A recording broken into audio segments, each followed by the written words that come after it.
All right, welcome back to the Level Up and Live podcast, the podcast for business owners and emerging leaders committed to building a life they don't grow to regret. Today's guest is the one and only Beau Jolly, husband, father, leader, athlete, entrepreneur, and a man who studies, embodies redemption, discipline, and purpose. Beau, welcome to the show, brother. Thanks for having me, Sean. Well, Beau, let's start here. For all of our listeners and audience, who were you before this man of faith, discipline, and transformation? And who have you become today? Yeah, so before I was I was an athlete, but I was not necessarily someone of discipline, right? And while I did have my faith, right, and my belief, I didn't necessarily live it out in the way that I am today. So I was a similar person, but at the same time, a totally different person. So I think a lot of that started to change about 12 years ago when I met my wife. And then we got married 10 years ago now. And then we had some kids. Then I went through some health stuff. And each one of those things has kind of drawn me more and more towards a life of order, of discipline, of coming out of the chaos into order, and also digging deeper into my faith, right, and spending the time reading, praying, and working on that relationship as well. So that's kind of the 90-second journey through my life. So I love that, man. And this has gone full circle for you. How long have you been listening to the Level Up and Live podcast? Since day one. So me and you go way back. We've been friends for 23 years, I guess it is. And so I've seen you from, when we were kids, 16, 17, through college, early in your career. And then I saw a transformation in you. And, that was a little before mine. I had kind of started there around the same time, but was still kind of watching your journey and really admired it. Me and you sat down together, I don't know, 4 or 5, 6 years ago. I can't remember exactly when, but and went over some things together because I admired the path that you were taking, right, and the steps that you had done from to improve yourself, both financially, physically, spiritually, right, in your marriage, right, at the time. I think originally, I think at that time maybe you and Kendra were dating. I can't remember, but I saw that, and it's been full circle. But to answer your question, I've been listening to the podcast since day one. So sorry, I kind of got off track there, but it's okay. That was 180 plus episodes ago, ground zero, and here you are today, full circle on the Level Up and Live podcast. How cool, man. Yeah. Now, I want to know what shaped you, because one of the things that I have done recently, especially in the last couple of years on my transformational spiritual journey, is just reflecting back on what really shaped me growing up as a kid. Because a lot of times how we were as a kid and how we were raised and is how we are today. And that comes and stimulates from our childhood and from how we were raised from our parents. So I'm curious with you, man, how did baseball, because I know you were an athlete, pitcher, coaching, you also coached, and early mentors of yours influence the man you've became today? Yeah, no, that's a great question. So I would say it goes even a step further back than that. So I'm very interested in history and reading about my family and hearing about my ancestors from the 1800s, 1700s, right? And just seeing and understanding the type of people that they were, pioneers, right? People that were, that stood up for the right thing, even if it didn't seem like the right thing at the time. And so it goes really deep, right? Honestly, the further back you track it, I'm blessed to come from lines on all different sides that are um, that have that history and that thing down inside. I don't know exactly how you explain it, but then also, I talk to my kids all the time about, just how blessed I am to have, you know, all four Mm. grandparents growing up that were believers, that were, Yeah. just really strong in their faith, involved in the church. My parents the same, and they brought me up with that, Mm. with that belief and with that truth, that foundation, right? So I'm very lucky that I was able to start with such a good foundation, and Mm. not that I always followed that the best way, right? I mean, Yeah. if we sit down and talk about my story, there was a season where I was not living that out the way that I wish I would have been, Yeah. but it was always down in there. And the same goes with sports, right? So baseball, football, whatever I was playing, right? There was a that also helped to shape me, right? As a don't quit, learn how to lose, learn how to just keep working. Yeah, Yeah. shagging balls every day. I mean, you know this as well as I do. Shagging balls every day is not that much fun when it's hot, when it's cold, when it's raining every day, hours on end. Yep. But it does, it builds those little things, right? Which is kind of, Mm. what you always talk about with level up and live, which is just making those incremental improvements, 1% each day. And, that has helped to shape me, right? So having that foundation, and then also, my family and coaches that have poured into me and helped me to do that. I didn't know that about you, that you had your grandparents that embodied faith and you were connected there. And we're going to get into that here in a minute about you disconnecting from God and what that looked like. But one of the things that I peeled back from when when you were sharing that and going through that is from your grandparents, it sounds like it was caught. Like you saw them embody and lead by example in their faith Hmm. growing up through those years. And I'm sure that made all the difference in the world, because when I reflect back on my life and growing through, like we never went to church, we never opened up a Bible. And, we just kind of we just stayed in our lane, we stayed in our bubble, and our parents just poured into us. And then reflecting back, I've realized I'm like, it's easy to preach to people, to our kids, to our employees, to our team, but are we actually embodying it? Hey, you need to go to church, but okay, well, why aren't you going to church? And what I'm hearing you say is that your grandparents embodied that. They actually went to church, and you caught that, and then you stayed connected for several years. Is that what I'm hearing you say? Yeah, so yeah, they were very involved, all four of them in their churches, whether and locally in the community, helping the churches, right? Whether that's building, Mm. stuff for people, running deals, donations and that kind of stuff. My one set of Yeah. my grandparents were very involved in the Gideons, so they traveled all over they traveled all over the world. They were missionaries, in the 80s Wow. and 90s. Yeah, so Wow. they had companies here in town, but they would go to Mexico, Guatemala, Africa. They've been all over, just sharing the gospel, man. And so, Yeah. yeah, no, watching them and both sets of my grandparents that, they were in church, they were in the Word reading, they were doing their tithing, they were fulfilling the Great Commission. And so, yeah, it was definitely something that I saw, every day, every week. I mean, it wasn't just something they did on Sunday, right? You know what I'm saying? Like I saw it Yeah. on Monday, I saw it Yeah. on Friday, I saw it on Saturday. It was just what they do.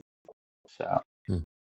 Now you shared about fast forwarding. You started plugging yourself in. You were raised in embodied faith, and it was caught, not taught. And then here recently, in 2023, you shared about disconnecting from God and finding sobriety in February 2023. What led you to that breaking point? So that was a kind of a long time coming on that piece. I was raised up and saw the right things, right? saw my grandparents, saw my parents, was told, hey, stay away from this stuff, right? The, a lot of us, as you well know, we can be told 100 times, but we we have to learn it ourselves.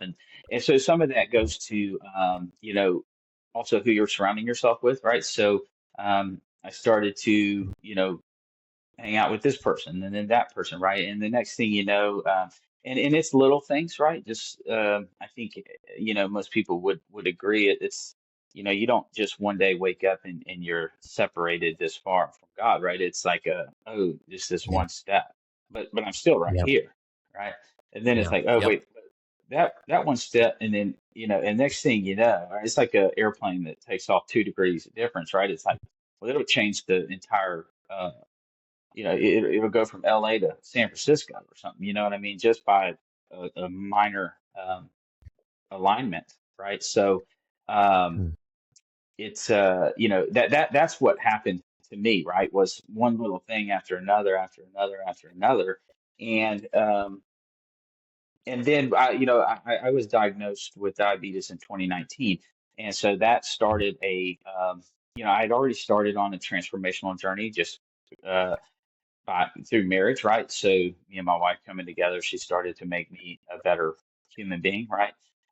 The kids helped that, and then whenever I was diagnosed with diabetes in 2019, and I found out, okay, I it reignited a discipline that I had forgotten that I had from when I was younger in life, and so I got on, eating right, got on working out consistently, right, and then that discipline bleeds into disciplines in all aspects of life, right? So. Um, as you always say, how you do one thing is how you do everything. Well, once I That's started right. doing that part right, it starts to Mm. align other things, right? And so now my faith starts to grow. And so, as my Mm. faith grows and as my health journey gets better, the alcohol was still there, right? It wasn't near as prevalent as maybe it was in college, but Yeah. it got, I got to a point in February. So actually in 2022, I kind of started that journey, right? With I think it was a 90-day deal, which ended up being like 120. Um, but I basically proved to myself that I can go to these social functions, whether that be work related, because in our line of industry, sales, there's always some sort of happy hour or function, right, where there's alcohol. Yep. And then also most of my friend base, right, whether we were, tailgating or watching a football game or whether we were playing golf or right, whatever we were doing. But I kind of proved to myself that I could go to these events, I could still have fun, and I didn't need that, right? And not only did I not need it, it was unhealthy for me from my diabetes standpoint, right? And then Yeah.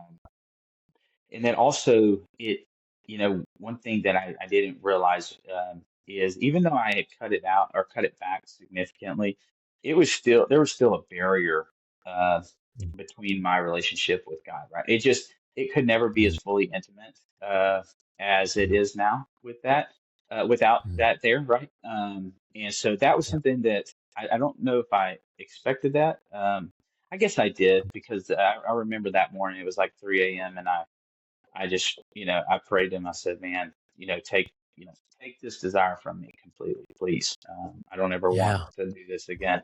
And I went to the gym and was working out. It's 3:30 in the morning. I remember, because I couldn't sleep. And anyway, he took that from me, and I haven't had a desire since. And just my relationship, not only with him, but with everyone around me, it's just grown deeper, right? It's helped me in all different types of aspects in ways that I didn't even expect. So Mm.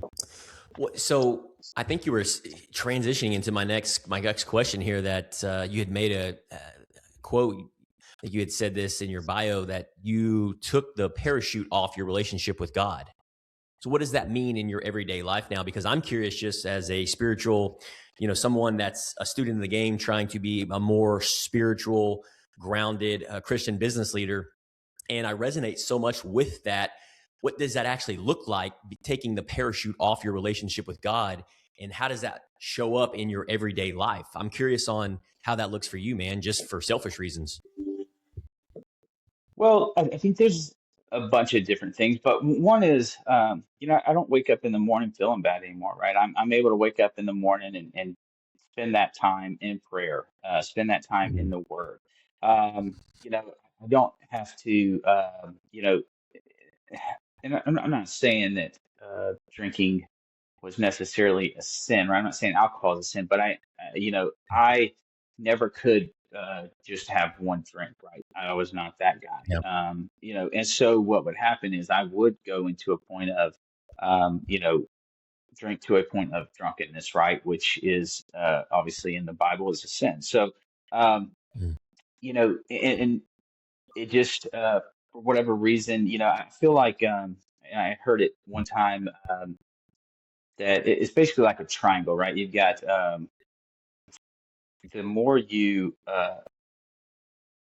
the more you love God, the more God reveals himself to you. The more God reveals himself to you, or let's see, no, I'm sorry. The more you obey God, the more you love God. The more you love God, the more he reveals himself to you. The more he reveals himself Mm. to you, the more you obey him, the more you love him, right? And so it's a triangle. And so I think once um, you know, every time I would get drunk or do this or that, right? That triangle, even if it was spinning in the right direction, would either slow way down or would even turn and start to go backwards, right? Because the triangle can go both ways.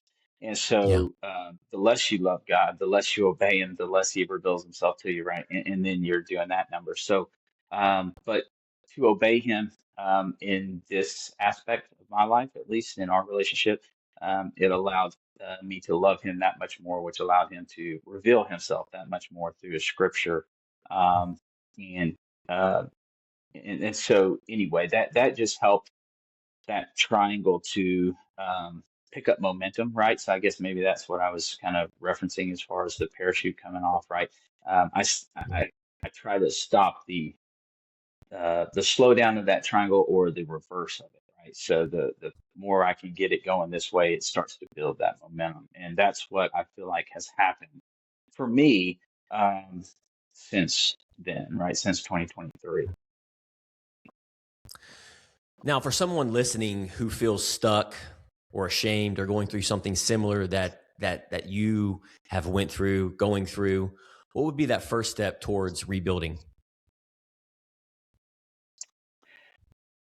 I think the first step would be, well, one is to understand, grace and mercy that is a gift to us, right? Yeah. And that we as humans are, we just we are sinful. That is just what we do. Um, you know, we we are going to fall, we're going to stumble, but that doesn't necessarily define us, right? The Lord is going to forgive us. He's going to offer us mercy. He's going to offer us grace. Um, and we can bounce back from that, right? That is not what defines us, right? So, and I think a lot of people, some people look at it and say, well, forgiveness, if I'm forgiven, if I need to be, why can't permission come that easily, right? Well, the permission would offer you the something that could hurt you, right? And being a good father, he's not going to offer something that can hurt us, right? He is going to try to protect us from that, right? Which is what the laws are, right? It's like a fence.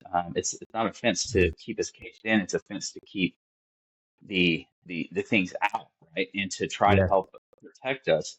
Um, but just know that we're all sinners, failures. We're all going to go through this, right? And if you have that shame or that guilt, it's a free gift to accept. And once you accept that and submit to that, right, it does require submission, right, to come back inside the fence.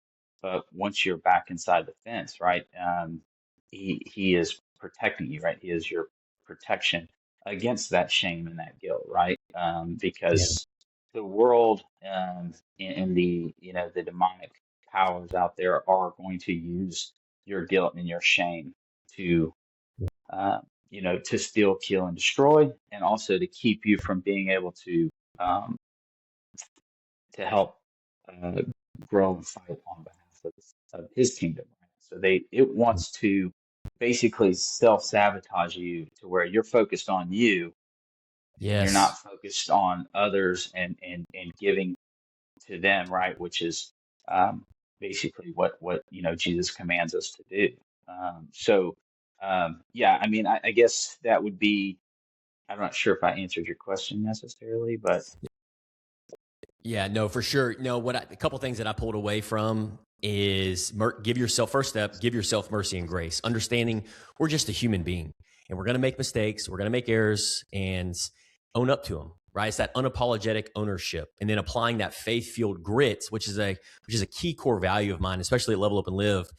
So once you give yourself grace and mercy, then you can go into what you just said to get unstuck, which is when there's friction in our lives, and the reason we keep doing the same thing and expecting different results, and we're that in stuck and then frustrated and overwhelmed, one of the biggest concepts and fundamentals that I have learned, then go serve. Go serve somebody. Go volunteer. Go do something nice for somebody else, whether that's paying for a meal, whether that's helping a neighbor out, whether that's volunteering at your church, whether that's jumping on a phone call and helping somebody that's in need. Whatever it may be, like you said, Beau, it's brilliant advice. Get outside of yourself. Stop, creating a pity party on yourself, and realize like it's not about you. It's about the other people. And then once you do that, the Holy Spirit will work through what I have found, and you'll create this momentum. You'll create this sense of purpose. You'll create this sense of fulfillment, and you yeah. can get back up on, the path that you're meant, that God has called you to be. I don't know if that's, I know I'm paraphrasing here, but that's what I pulled from what you had shared with me, which is brilliant. I don't know if you got any other thoughts on that. No, I think yeah, I mean, I agree with you. We are called to serve, right? And whenever we're self-serving, we're going to be miserable and we're going to continue to spiral and think about ourselves and Yeah. go deeper into that pit, Yep. right? That underworld. Whereas Yeah. when we put ourselves aside and we aim upward and we serve, it lifts us out of that pit and up, closer Mm. to God. So yeah, I agree with you Yeah. 100%. And it's interesting that we're talking about this because I've seen this, been building the Level Up and Live mastermind group for the last going on 2 years. January 2025 to 2026 is going to be our 2-year anniversary for Level Up and Live. And we've come really a long ways, and we got a long ways to go. But with that faith-filled grit, one of the things that I've learned is that the individuals, that the business owners, the leaders that have come into Level Up and Live and that have left, there's a common trait. It's very self-serving. They're trying to self-serve themselves, meaning like, what can you do for me? I need Hmm. you at this round table to pour into me. I want business, right? Whatever it may be. It's very they're very me. But Right. the individuals that are still here, like yourself, the individuals that see the vision, see the mission, it's in alignment with who they're wanting to become and who God has called them to be. It's serving and impacting. When you come into these roundtables, when you come into whatever, any event, whatever it is that we're doing at Level Up and Live, it's about giving to other people. Because when you do that, what does those people want to do for you? They want to give back, because that's how Hmm. iron sharpens iron works. And that's how Hmm. you create a strong community. So it's been fascinating to see things the last 2 years on how it's evolved to what it is that we're talking about, which is, hey, you know what? The more you give, the more you impact, the more you serve, and the more you fill your tank, you will continue to rise. You will continue to stretch yourself. You will continue to grow, because the people around you, that inner circle, that community, that's where that iron sharpens iron. And it's so easy, Beau, to really disconnect from ourselves, go back to our old habits and our old rhythms, and go back into isolation.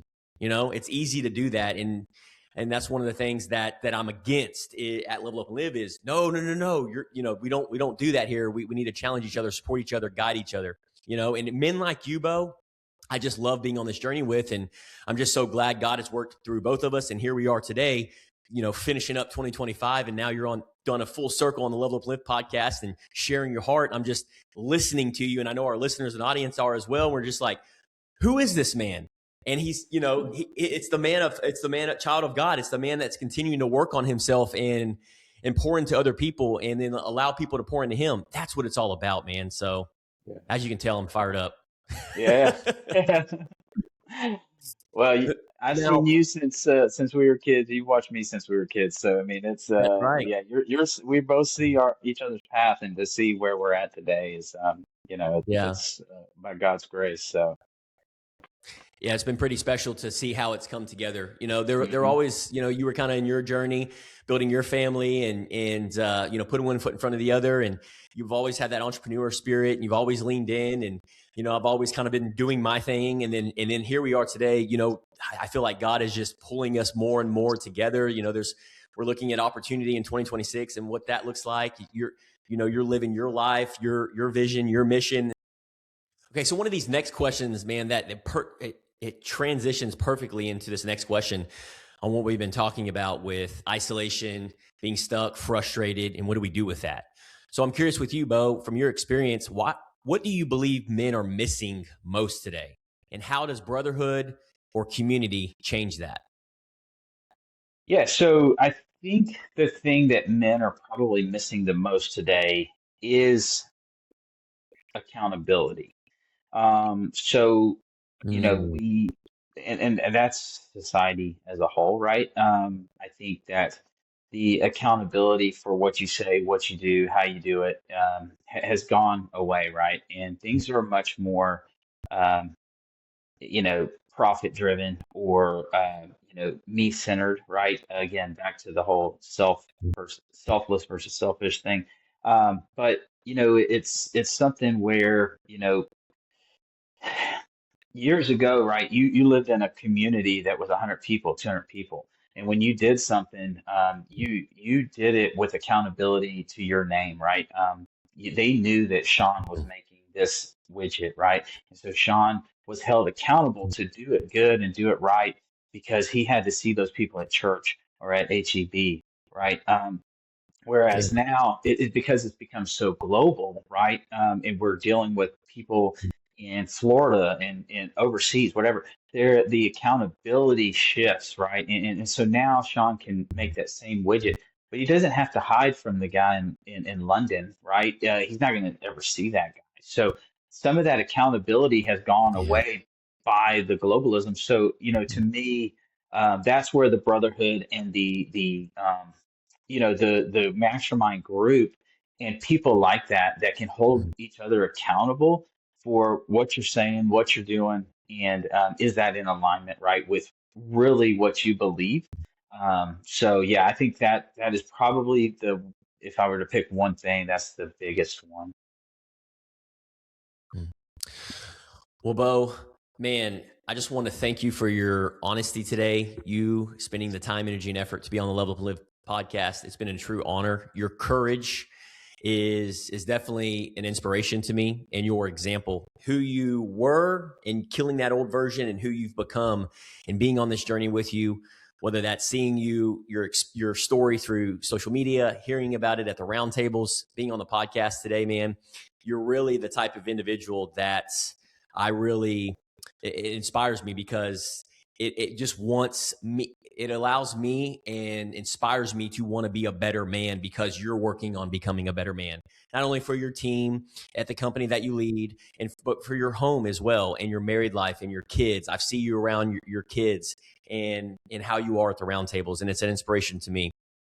So it's to all of our listeners and audience, your story that you've just shared in this short 25 minutes reminds all of us that transformation isn't just a moment, just a single moment. It's actually the discipline that you've continued to put one foot in front of the other day after day after day. You keep stacking the wins, stacking the discipline, the obedience, and surrendering to God's and what he has called you and who he has called you up to be. And then the faith lived out daily, man. So I just want to commend you for that. I appreciate you saying yes and being on the show, brother.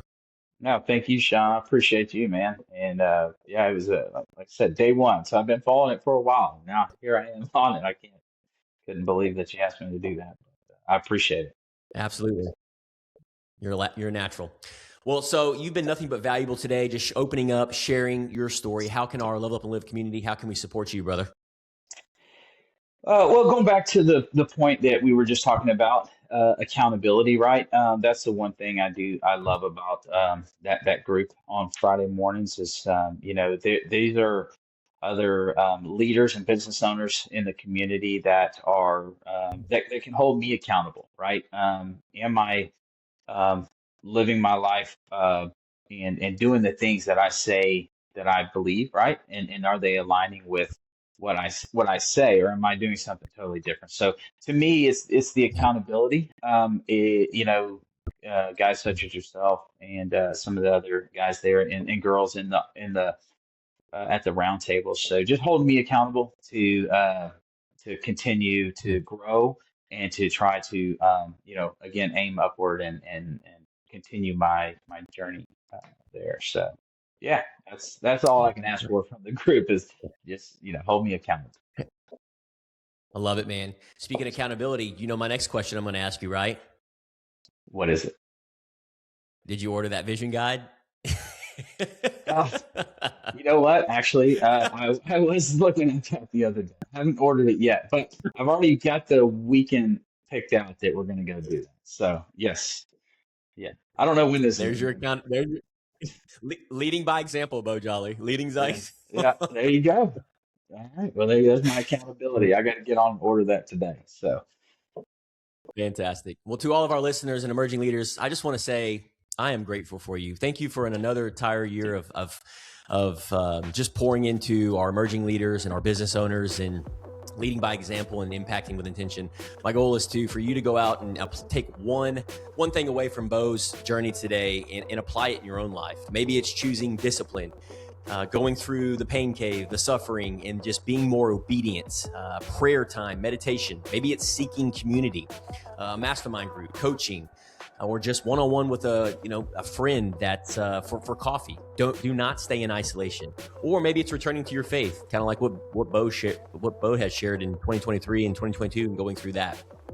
We'll also drop Beau's links in the show notes. If this episode served you, share it. Leave us a review. That's how we grow, and subscribe. Until next time, stay rooted in faith, aligned with purpose, and keep leveling up without losing yourself. Thanks again, Beau. yes, sir. Thank you, Sean.